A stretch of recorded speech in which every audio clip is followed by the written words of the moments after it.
certainly the most destructive vice, if you like, that a person can have, more than pride, which is supposedly the number one of the cardinal sins, is self-pity. I think self-pity is the worst possible emotion anyone can have, and the most destructive. It is, to slightly paraphrase what Wilde said about hatred, and I think actually hatred's a subset of self-pity, not the other way around. It destroys everything around it except itself. Self-pity will destroy relationships, it'll destroy anything that's good, it will fulfill all the prophecies it makes and leave only itself. And it's so simple to imagine that one is hard done by and that things are unfair and that one is underappreciated and that if only one had had a chance at this, when only one had had a chance at that, things would have gone better, you would be happier if only this, that one is unlucky, all those things. And some of them may well even be true, but to pity oneself as a result of them is to do oneself an enormous disservice.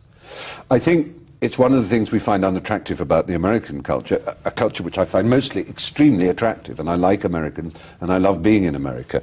But just occasionally there'll be some example of the absolutely ravening self-pity that they are capable of, and you see it in their talk shows, and it's an appalling spectacle, and it's so self-destructive. I mean, I almost wanted once to publish a self-help book, saying how to be happy, by Stephen Fry, guaranteed success, and the people buy this huge book, and it's all blank pages, and the first page would just say, "Stop feeling sorry for yourself, and you will be happy." Use the rest of the book to write down your interesting thoughts and drawings, and that's what the book would be, and it would be true. And it sounds like, oh, that's so simple, because it's not simple to stop feeling sorry for yourself. It's bloody hard, because we do feel sorry for ourselves. It's what Genesis is all about. On student campuses, this idea of, trigger warnings. There are many great plays which contain rapes. And the word rape now is even considered a rape. To say the word rape is to rape. Yeah. Well, it has an interesting Latin root, and the word raptor comes from the same root, rapine, and there are all kinds of words from it. Violate, these words, they're terrible things, and they have to be thought about clearly.